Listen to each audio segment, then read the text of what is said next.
Salut tout le monde, ici c'est Nsid sur ton écran, bienvenue pour cette petite vidéo sur Programme ton jeu vidéo de A à Z. La dernière fois on a vu comment créer des objets, on avait créé deux murs, typiquement voilà. On avait vu qu'on pouvait effectivement les déplacer en leur attribuant des vitesses, mais maintenant ce qu'on veut c'est un joueur évidemment pour pouvoir le déplacer, slalomer entre les murs et faire en sorte qu'avec le clavier il fonctionne en fait. Et donc pour ça on va s'y mettre tout simplement. Ce qu'on va faire c'est qu'on va créer une nouvelle classe, on va l'appeler Player. Voilà, ça c'est le début de tout. Évidemment, c'est un objet puisqu'il va avoir une vitesse, il va avoir des positions, tout ça. Et donc tout ça, c'est dans GameObject qu'on a ces fonctions. Donc, il nous propose un constructeur, il nous propose les fonctions tick et render, c'est parfait. Moi, vous savez que j'aime bien ranger mes petites cases. Donc pour le tick, on va faire une petite section comme ça à part. Pour l'instant, pas de comportement. Pour render, ce qu'on va faire, c'est qu'on va faire simplement un carré rouge. Set color, color red. Évidemment, dans le futur, je vous montrerai également comment importer vos propres graphiques et faire en sorte que le joueur ressemble vraiment à un joueur et pas à des carrés. Mais pour l'instant, on s'occupe du clavier. Il n'y a plus qu'à lui donner les positions X, Y, W, H. Voilà. Donc là, on a le joueur. La dernière chose qu'il nous faut, ça retourne X et Y. C'est nickel. Là, c'est pas mal. Là, c'est pas mal. Si je l'appelle dans le constructeur, je fais par exemple New Player. Je le mets en 20. Évidemment, sans les parenthèses, ça va pas très bien marcher. Il n'y a plus qu'à charger la classe. Là, je vais avoir mon petit carré rouge. Bon, pour l'instant, je peux rien faire avec. Ah, oui, évidemment. Si j'oublie de faire Start, ça ne marchera pas. Je l'ai expliqué dans la vidéo précédente et je refais la même erreur. Voilà, donc là, on a un petit carré rouge. On peut rien faire avec. Il est juste là, il est beau, il est seul et il se sent un petit peu triste. Ce qu'on va faire, c'est qu'en fait, le joueur, c'est un objet un petit peu particulier. On s'en doute bien. Hein. C'est qu'en fait, c'est un objet que j'aimerais pas créer un peu quand je veux. C'est un objet qui aura des caractéristiques propres et que j'aimerais conserver un petit peu tout du long. Donc ce qu'on va faire, c'est un petit peu spécifique et je sais honnêtement pas si c'est une bonne pratique, mais on va faire une section exprès pour lui en fait, où le joueur, donc l'objet, le joueur objet, hein, donc l'objet c'est New Player, c'est ça l'objet, parce que ça c'est la classe, le joueur player est contenu dans sa propre classe via un système statique en fait. Alors, je sais pas si c'est une bonne pratique, honnêtement, j'en sais rien du tout. Mais moi, je trouve que c'est assez pratique de faire comme ça. Et donc, ce qu'on va faire, en fait, c'est simplement que quand on veut créer le joueur, on va appeler ce joueur, on va venir le chercher, on va faire player.player et .start. Bon, là, évidemment non, puisque la méthode, elle est private. Donc, ce qu'on va faire, c'est qu'on va faire une méthode publique qui nous permet de le récupérer. Public statique. Méthode statique, pourquoi? Parce que si elle n'est pas statique, il faudrait que je fasse new player pour venir le chercher, ce qui est typiquement pas ce que je veux faire. D'ailleurs, on va empêcher quiconque de créer une instance de player, parce que justement, le player, si on le veut, il faut venir le chercher avec la méthode statique qui est là. Il suffit de taper get, parce que j'ai pas besoin de plus. Je pourrais mettre get player ou get object éventuellement, mais j'ai peur que get object prête à confusion, simplement parce que player.getObject, ça donne un peu l'impression que le player va récupérer un objet, alors que get, littéralement, ça veut dire, player.get, c'est littéralement prendre le joueur, quoi. Et du coup, là, évidemment, comme player, le constructeur est passé en privé, je peux plus l'appeler. Mais, comme j'ai dit, il suffit d'appeler la classe, d'appeler get et de faire start.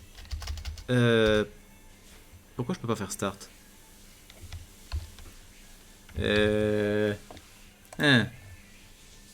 C'était pas prévu ça.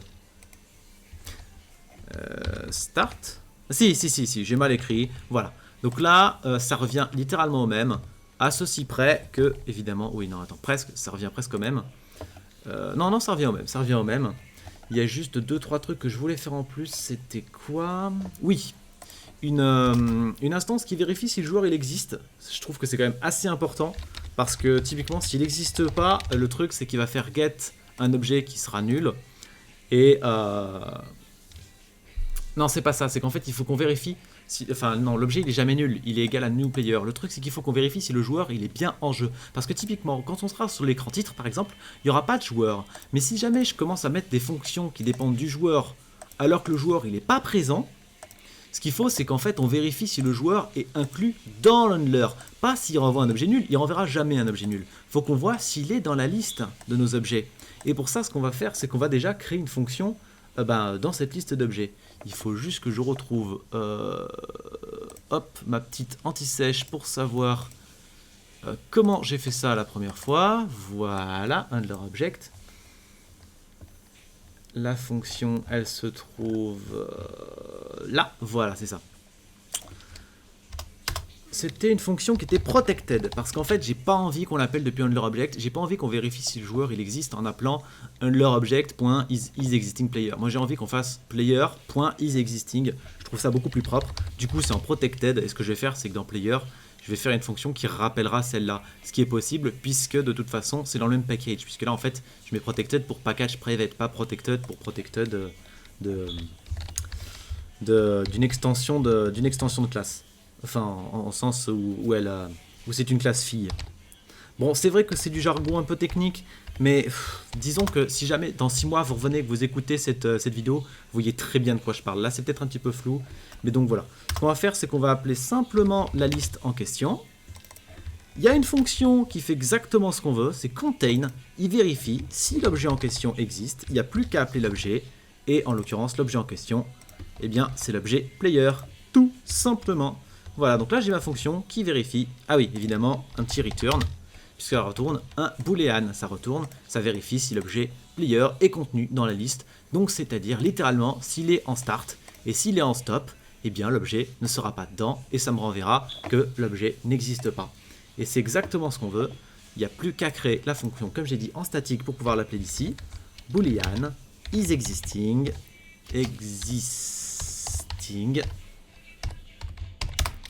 et on retourne la fonction handlerObject, getInstance, isExistingPlayer, et là on a la fonction. Dernière petite chose, je vais juste au cas où créer une fonction qui nous permet de reset le joueur. Ça va nous créer un nouveau joueur. L'intérêt, c'est simplement qu'en fait, peu importe les caractéristiques qu'il aura, peu importe sa vitesse, peu importe, j'en sais rien, moi, si je rajoute des choses différentes, comme son visuel, son comportement ou n'importe quoi, ça va faire que le player est un nouvel objet joueur. L'intérêt de faire ça, c'est que justement, si jamais on reset le level, il vaut mieux reset aussi les caractéristiques du joueur, plutôt que s'amuser à les remettre à 0 une à une en faisant cette velocity 0 ou ce genre de choses. Il me suffira d'appeler la fonction player.reset et joueur sera remis à 9, tout simplement. Là, on a un comportement qui me plaît. Donc là, toujours pareil, hein, on peut rien faire avec le joueur, mais il a le mérite d'exister. Dernière chose, on va lui attribuer une vitesse. Une vitesse de déplacement. Donc c'est une constante, hein, il aura toujours la même vitesse de déplacement, pour peu qu'il s'en serve. 32 divisé par 3, voilà. Pourquoi 32 divisé par 3? Je pourrais aussi bien mettre 10, ça revient à peu près au même, à un digit près. Mais en fait, c'est que je trouve ça beaucoup plus propre, parce que 32, c'est une valeur que je visualise bien en termes de pixels. Et du coup, là, c'est en gros, il avance d'un tiers de la taille des objets par tick. Voilà. Donc cette vitesse, pour l'instant, elle sert à rien, hein, c'est juste que comme ça, je pourrais faire player.speed, ça reviendra à la vitesse que le joueur est censé avoir lors d'un déplacement, par exemple. Donc maintenant, il va falloir programmer un clavier. Un clavier pour pouvoir contrôler ce joueur. Donc on va le créer dans une nouvelle zone qu'on va appeler contrôleur. Controllers. Parce que dans le contrôleur, system.controller, oups, c'est pas du tout ce que je voulais faire. Refractor, on va le... Ah, c'est bien, Refractor, vous avez pas vu comment ça fonctionne jusqu'à présent. Normalement, ça permet de changer le nom d'un truc. Bon, là, il a pas trop voulu. Donc, on va créer un package. J'avais dit quoi, moi? Controllers. Donc, ce sera la souris, le clavier, tout ce genre de choses. Bon, là, en l'occurrence, ça va être juste le clavier pour le moment. Mais plus tard, on mettra la souris également à l'intérieur. On va créer une nouvelle classe. On va l'appeler Game Keyboard Input. Voilà, parfait. Ce qu'on va faire aussi, c'est qu'on va aller appeler ce contrôleur. Bon, déjà, ce contrôleur, pour qu'il existe, il faut qu'il ait... Heureusement, il y a une classe qui fait très bien ce travail pour nous. C'est KeyAdapter. En fait, l'idée, c'est qu'il va chercher... Il y a des fonctions, en fait, chez KeyAdapter. Il y a des fonctions qu'on peut override. Typiquement, il y a la fonction KeyPressed. public, enfin, attendez, je vous montre, override. En fait, pour vérifier, ce que vous pouvez faire, c'est passer la souris, cliquer sur CTRL sur votre clavier, Open Declaration, et là, vous avez accès à toutes les fonctions que vous pouvez utiliser, comme keyPressed, keyReleased, et bah, typiquement, c'est les deux fonctions dont j'ai besoin. Donc, ce qu'on va faire, c'est qu'on va la prendre, un petit override, hop, hop, voilà, keyPressed. On fait pareil pour keyReleased. L'idée, c'est qu'en fait, dès que le clavier released, dès que sur le clavier on appuie sur une touche ou on relâche une touche, le jeu il va aller vérifier ici, pour peu évidemment qu'on lui dise d'aller le faire. Donc pour ça évidemment on va créer dans le constructeur un nouveau une nouvelle instance qu'on va appeler public static final, puisque j'aurai qu'un seul clavier et que je n'aurai pas besoin de le changer en cours de route. On va l'appeler keyboard. C'est une nouvelle instance de ma classe que je suis en train de créer et on va lui dire de l'attribuer. Et pour ça, ce qu'on va faire, c'est qu'on va, voyons voir c'est où, New Windows, Tuto Game Instance Start. On va le faire juste après avoir lancé la fenêtre, juste après avoir lancé les premiers tics. Ce qu'on va faire, c'est du coup Game Get Instance, Tuto Game Get Instance, Tuto Get Instance, Add Key Listener. Et on rajoute notre keyboard. Voilà, donc là il est bon, il est fonctionnel. Tout ce que je mettrai dans keyPressed et keyReleased, ils vont s'appliquer à Tuto, et donc, enfin à Tuto, notre classe principale, et donc à notre jeu, ça fonctionne. Dernier petit ajout, Tuto Get Instance, c'est un truc qui paye pas de mine, mais c'est quand même assez important de le rajouter, juste pour de l'ergonomie pure et simple, c'est Request Focus. Request Focus, que ça fait? Eh bien concrètement, quand on lance le jeu, le clavier il a beau être rajouté, si on clique sur les touches du clavier, ça ne fera rien. Parce qu'en fait, pourquoi? Parce qu'en fait, cette fenêtre qui s'est ouverte, elle n'est pas prioritaire. Je ne sais pas ce qui est prioritaire, peut-être l'application Eclipse, peut-être le bureau ou n'importe quoi. En fait, il faudrait que je clique une première fois dessus, et là, j'aurai accès au clavier. Ce qui est honnêtement pas très ergonomique et pas très pratique, on va pas se le cacher. L'idée, c'est que quand on ouvre le jeu, tout de suite, quand on touche sur le clavier, ça fonctionne. Et bien, c'est exactement ce que fait Request Focus. C'est dès que le jeu s'ouvre, eh bien, on va faire en sorte que le clavier soit prioritaire, que cette fenêtre soit prioritaire, et que donc, dès qu'on touche sur un truc, ça le prendra en compte tout de suite, il n'y a pas besoin de cliquer une première fois. Voilà. Donc, dernière chose, il va falloir qu'on crée, des touches, évidemment. Et donc pour ça, on va créer une nouvelle classe utilitaire qu'on va appeler Facing. Peut-être qu'ultimement je la déplacerai dans Object, mais pour l'instant je vais la laisser dans Utilitaire et on va l'appeler Facing. Dans cette classe, on va créer une enum en fait, une enum directionnelle. Les enums, qu'est-ce que c'est en fait? C'est une alternative aux boolean et aux int. C'est-à-dire, les boolean, pour rappel, ça a des valeurs qui sont... attendez, il faut que j'en trouve un. Boolean, j'en ai pas ici. Dans le conducteur, je sais que j'en ai un. Voilà. Ça, c'est un boolean. Ça, c'est une valeur qui sera soit vraie, soit fausse. Les int, ce sont des valeurs qui ont des nombres, donc qui sont beaucoup plus nombreuses. Ça va jusqu'à quelque chose comme 1 million. Je ne sais plus exactement. C'est une puissance de 2. Mais du coup, les enums, ce sont des entre-deux. C'est quelque chose qui est plus grand qu'un boolean, qui est littéralement de la taille qu'on veut, mais qui est plus petit qu'un int. Et l'avantage, c'est qu'en fait, pour les enums, on peut littéralement mettre ce qu'on veut. C'est-à-dire que là, je vais dire par exemple, il y a une direction qui existe qui est rien du tout, il y a une direction qui existe qui est gauche, il y a une direction qui existe qui est droite, il y en a une qui est en haut, et il y en a une qui est en bas. Voilà. Là, j'ai mon enum. Dès que j'appellerai direction, eh bien, je pourrai attribuer tout de suite une direction parmi celles-ci. Démonstration. Si je fais direction, donc là, c'est CTRL espace. Hein, si je fais point, eh bien, je peux appeler down, left, null, right et up. Voilà. Littéralement, ce que j'avais décrit quelques secondes plus tôt. Ce qu'on va faire, c'est qu'on va créer un constructeur public. Pour l'instant, il sera vide, mais j'en aurai besoin un peu plus tard. Game input. Et comme je l'ai expliqué, un constructeur vide en public, ça revient littéralement à ne rien faire du tout. Il est sous-entendu en vérité. Donc, dans keyPressed, ce qu'on va faire, c'est en fait, Dans l'idée, quand on clique sur une touche, c'est logique, hein, on se dit c'est comme ça que ça marche, mais quand on clique sur une touche, il faut que le personnage il avance, et quand on relâche la touche, il faut qu'il s'arrête. Ce qui veut dire que la fonction, elle doit être dans KeyPressed et dans KeyReleased, puisque là, il faut qu'on lui dise que la vélocité du joueur, elle passe de 0 à 5, donc là, elle reste à 5 ensuite, tant qu'on a la touche enfoncée, elle reste à 5, et dès qu'on relâche la touche, eh bien, la fonction, elle passe à 0. Donc ça, c'est un boolean.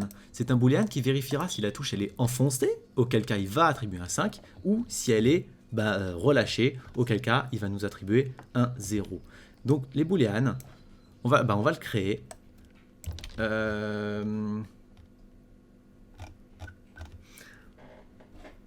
Voilà, on va le créer, il est là. Voilà. Donc c'est private boolean. Là en l'occurrence je vais faire un tableau de boolean parce que je vais pas m'amuser à appeler key down pressed, key up pressed ou ce genre de choses. C'est un tableau de boolean qui correspond aux 4 directions. Donc on va faire direction key pressed. Voilà, et c'est égal à un tableau de boolean de 4 valeurs, puisqu'il y aura haut, bas, gauche et droite. Voilà, littéralement. Maintenant, ce qu'on fait, c'est qu'on va créer une fonction. Private direction key. Set direction key. Attendez, qu'est-ce que j'ai fait là? Parce que c'est assez compliqué. Faut dire que la fonction, elle est immense en fait. Elle est immense parce que je prends en compte beaucoup de paramètres et je fais en sorte que ce soit propre et clair. C'est ça. En fait, ce qu'on va faire, c'est qu'on va pas tout de suite faire en sorte qu'on peut appuyer ou désappuyer. Ce qu'on va faire, c'est qu'on va attribuer d'abord des touches qui correspondraient à haut, bas, gauche, droite, mais via des fonctions. Pourquoi via des fonctions et pas simplement via des valeurs qu'on pourrait mettre dans la fonction? Eh bien parce que comme ça, si c'est à travers une fonction, c'est quelque chose qu'on pourra modifier plus tard. Typiquement, moi ce que je veux, c'est que le joueur puisse attribuer des raccourcis clavier de lui-même à partir des options. Et donc pour ça, ce qu'on va faire, c'est qu'on va créer un autre tableau mais d'int cette fois, qui correspond à des valeurs. Pourquoi des int? Et bien en fait parce que les key event, ce sont des int en fait, ce sont des valeurs entre 0 et je sais pas combien, mais ça correspond à des numéros en fait. Et donc c'est un tableau de numéros qui correspondra aux valeurs des déplacements, comme haut, bas, gauche, droite, tout ce genre de choses. Donc pareil, il y en a 4, new int 4, int 4. Là, j'ai mis un espace en trop, c'est pas la peine d'en mettre un. Voilà. Ce qu'on va faire, voyons voir que je réfléchisse. Set direction key event, c'est qu'on va aller chercher, enfin, on va créer notre fonction public void set direction key. Ça, c'est la fonction qui permettra d'attribuer des touches de déplacement directement en fonction des directions. C'est-à-dire que là, je vais appeler, quand j'appellerai cette fonction, donc je le ferai dans le constructeur, quand je vais appeler une fonction, je vais appeler une direction, comme direction.left. Là, je vais mettre un key event. Par défaut, moi ce que je veux, ce soit VQ, la touche Q du clavier. Mais ça, c'est un truc qu'on peut changer un peu comme on veut. Enfin, pas pour l'instant, elle est dans le constructeur, elle est de base, c'est comme ça qu'il est attribué. Mais justement, grâce à cette fonction, comme elle est publique, le joueur pourra la changer d'une façon ou d'une autre dans le futur. Donc ça, c'est une fonction qu'on va appeler 4 fois, évidemment, puisqu'il y a 4 directions. Left, right, up, down. Down. Pour aller à droite, ce sera un D. Pour aller en haut, ce sera un Z, et pour aller en bas, ce sera un S. Voilà, il n'y a plus qu'à créer la fonction en question, puisque là, elle n'est pas encore finie. Donc, comme je l'ai dit, on rentre une direction ainsi qu'une valeur qui correspond à la valeur ici, qu'on va réattribuer en vérité, puisque c'est cette valeur-là qui compte. C'est un petit peu ce paramètre qui compte. Et donc, on va le réattribuer. This direction key. Et là c'est technique parce qu'en fait, il y en a 4. Donc ça veut dire qu'il faut qu'on appelle l'un d'eux. Et pour ça, on va aller chercher typiquement le numéro et on lui dit que c'est la nouvelle direction. Le numéro, comment on fait?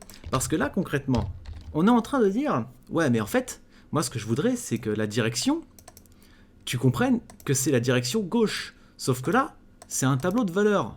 C'est-à-dire que pour avoir, par exemple... la coordonnée numéro 3, il faut que je dise 3. Alors, à savoir que ça commence par 0, hein, ça c'est le piège, ça commence par 0. Donc c'est-à-dire que si je fais int 2, oups, c'est à l'intérieur, là il va me prendre la valeur qui est la deuxième et me la changer en, du coup, en ça. Le truc c'est qu'il faut que je relie les directions à des int.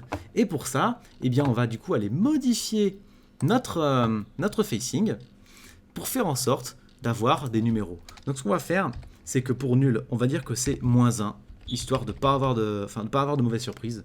Pour left, on va l'appeler 0, right, on va l'appeler 1, up, on va l'appeler 2, et down, on va l'appeler 3. Comme ça, il suffira de faire direction, get num,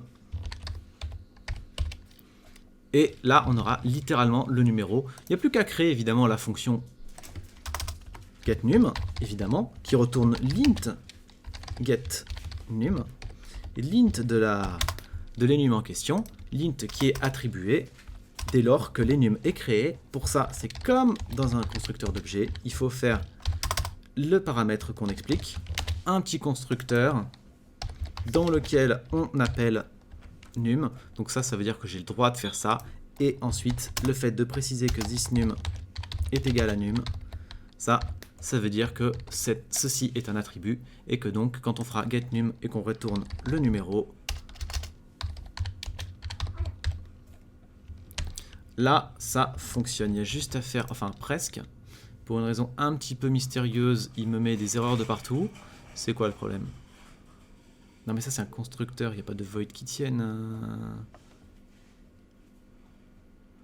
Pourquoi ça plante ? C'est quoi le souci ? 0, 1, 2, 3... Pourquoi ça lui plaît pas ? J'ai oublié un crochet je crois. Non, j'ai pas oublié de crochet.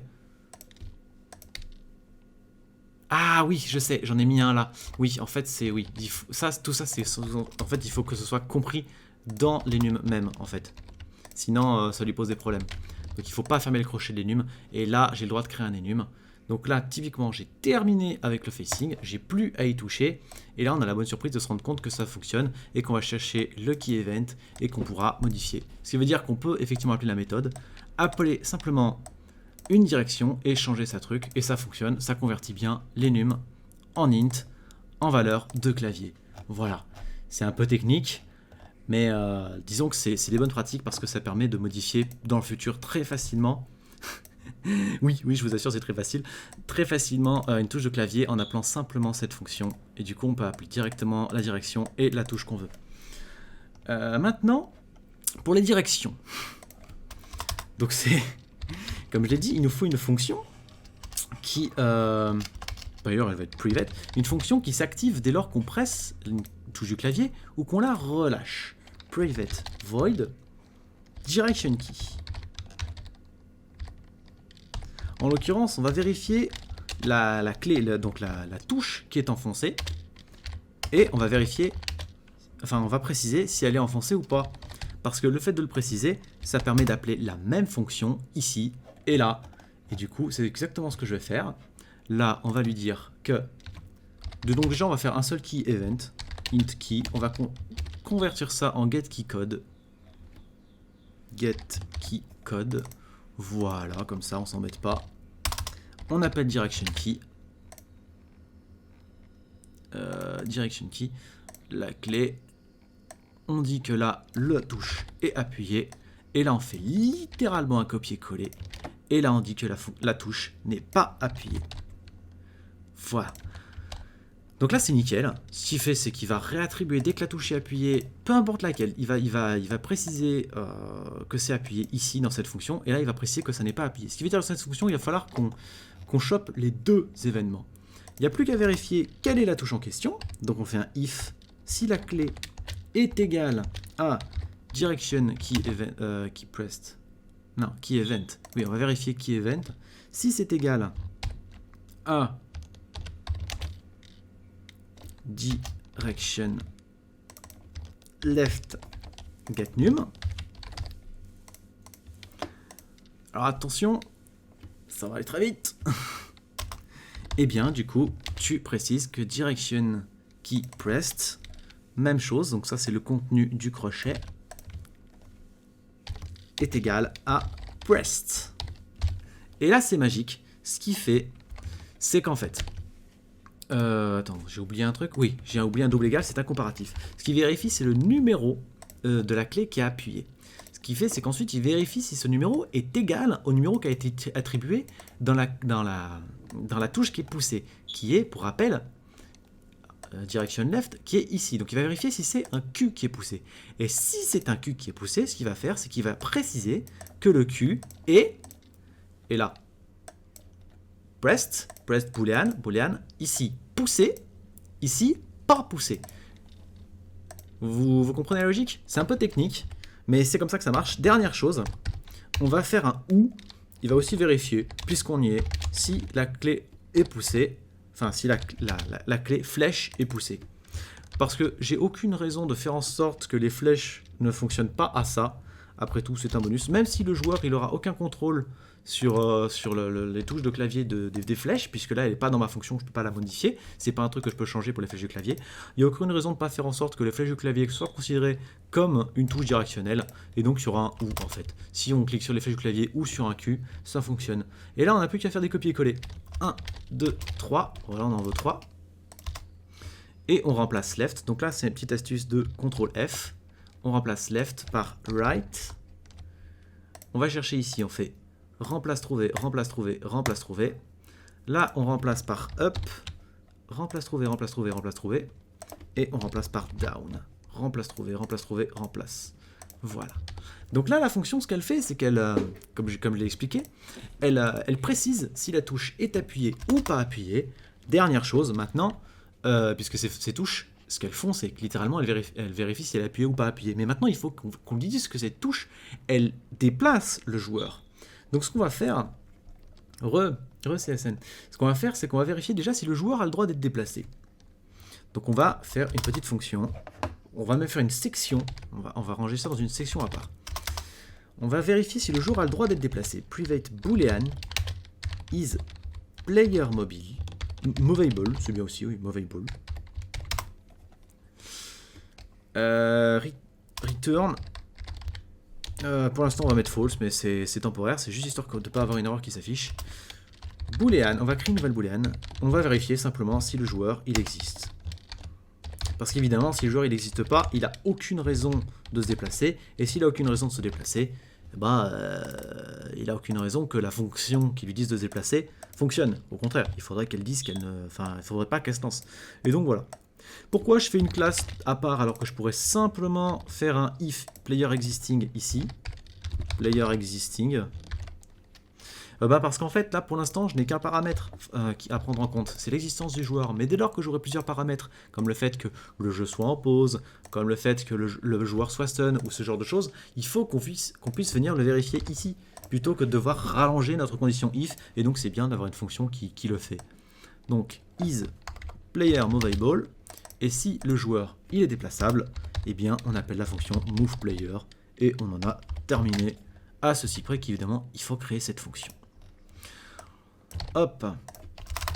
Donc la fonction, elle va ressembler un petit peu à... On va la séparer en deux. On va la séparer en deux. On va faire movePlayer by x. Ah, d'ailleurs, je viens de voir que j'avais fait une faute de frappe dans mon autre... Dans mon vrai code, puisque ça c'est le tuto code et là c'est le vrai code dans lequel je m'inspire, hein, parce que tout ce que je vous montre, je l'ai déjà testé et approuvé. MovePlayer by x. MovePlayer by y.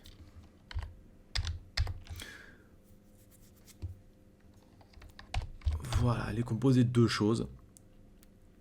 Create method. Vous en faites pas, ça va simplement être des copier-coller de l'une à l'autre. Il y aura juste l'axe X et Y qu'il faudra changer. Voilà. Donc là, pour le déplacement, ce qu'on va faire, c'est que cette fonction, comme vous le voyez, elle est appelée que la touche soit appuyée ou relâchée. Donc il va aussi falloir faire attention à l'intérieur, de prendre en compte si la touche, elle est appuyée ou pas. voyez ce que je veux dire? Non, j'ai une grosse bêtise. Je dis une grosse bêtise. Non, on l'a déjà fait une fois. Non, ce qu'on va vérifier, en fait, c'est... Attends, j'ai pas fait des bêtises, là. Key pressed, direction key event. Key pressed. Oui, c'est ça.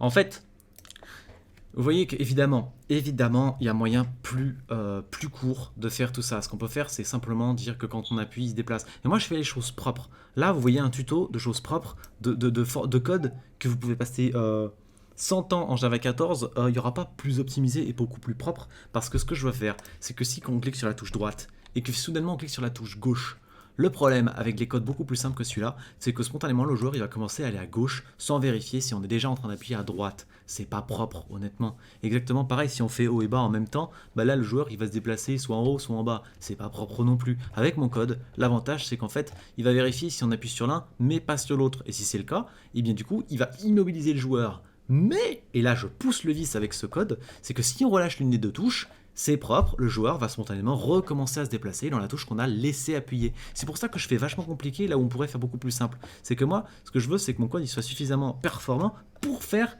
ce système-là, en fait. C'est beaucoup plus ergonomique, c'est beaucoup plus propre, et c'est beaucoup plus intuitif au niveau du clavier, quoi. Et du coup, on va vérifier la condition. On vérifie si la touche... on va aller chercher left. Voilà.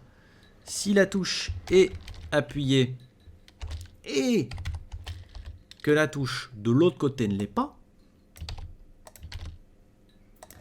right, dans ce cas-là, et seulement dans ce cas-là, player get,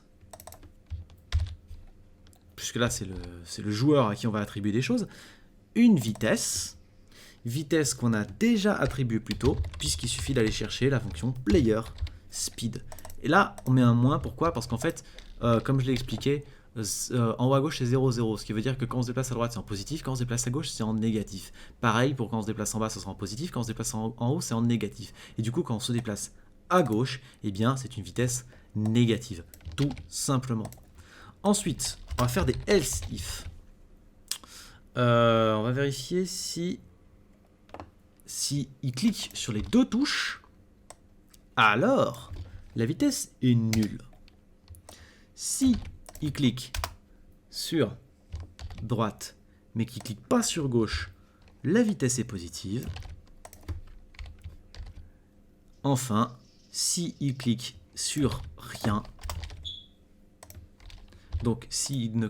en fait le double et, ça veut dire et, c'est en condition, le double slash ça veut dire ou, et le point d'exclamation c'est une négation tout simplement. Et du coup s'il clique ni sur l'un ni sur l'autre, et bien la vitesse du joueur est de 0.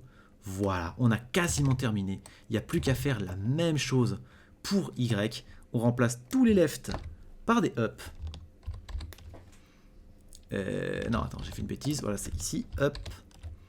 Remplacer, remplacer, remplacer, remplacer. Les right par des down. Remplacer, remplacer, remplacer, remplacer. Et les vel de X par des vel de Y, sinon on allait avoir de mauvaises surprises. Remplacer. Oups. Alors. Fine. Remplacer, remplacer, remplacer, remplacer. Voilà. Si j'ai pas fait de bêtises, c'est là que la magie opère.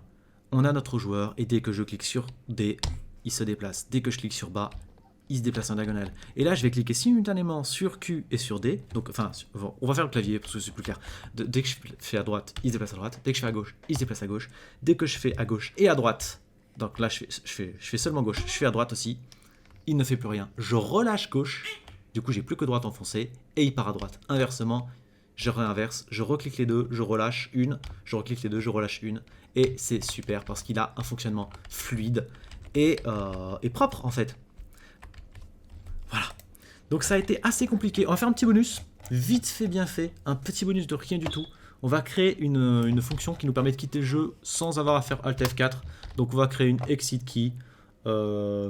Attends, déjà on va dire que ça c'est la section qui s'appelle key adapter. Voilà tout simplement. Exit key. On va faire une petite zone. Bon, là, on va faire un copier-coller. J'ai pas envie de passer 15 ans à l'écrire. Vous avez qu'à faire un copier-coller vous aussi. Voilà, conducteur, ça devrait fonctionner. En fait, ça fonctionne pas parce que, voilà, petit contrôle, contrôle Shift O. Dernière chose, on précise que la fonction, enfin, la clé qui nous permet de s'enfuir, c'est la clé Escape. Des fois que je veux la changer plus tard, et bien du coup, je le précise dans le constructeur. Mais donc voilà, là, typiquement, je lance le jeu, si je clique sur Escape, hop, ça ferme le jeu, j'ai plus besoin de faire Alt F4. Voilà, c'est exactement le même principe de ici, mais en beaucoup plus simple. Voilà. C'était très lent, très compliqué, mais comme je l'ai dit, l'avantage de ce code, c'est qu'il est propre. Hein, parce que la plupart des autres codes que j'ai vus, ils font pas le fait que si tu fais gauche et droite en même temps, ton joueur il a un comportement propre. Généralement, quand tu fais gauche et droite en même temps, il y a une direction qui va prédominer, et quand on relâche, après il va rester immobile, ce qui est pas ergonomique. Donc ce code est long et compliqué, cette vidéo est longue et compliquée, mais l'avantage c'est qu'il est propre et intouchable en fait. J'ai envie de dire, même dans 20 ans, ce code-là, sur Java 14, il sera jamais obsolète. Vraiment, j'ai passé beaucoup de temps à le pondre. Et donc voilà. La prochaine fois, ce qu'on verra, c'est un système de caméra. Parce que concrètement, là, le niveau, vous doutez bien, dès que je sors de l'écran, bah, il est tout petit. Je peux ne jouer littéralement que sur ce que je vois. Donc, ce qu'on va faire, c'est qu'on va faire un système de caméra qui fait que quand le joueur se déplace, la caméra va le suivre. Et du coup, virtuellement, le niveau, il peut être aussi grand qu'on veut, puisqu'on pourra aller au-delà de l'écran, en fait. Voilà, je vous remercie d'avoir regardé cet épisode, je vous fais des gros bisous, merci pour votre patience, et je vous dis à la prochaine. Allez, bye.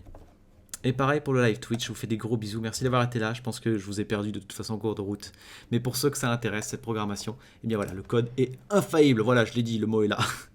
Allez, les gros bisous, allez, bye.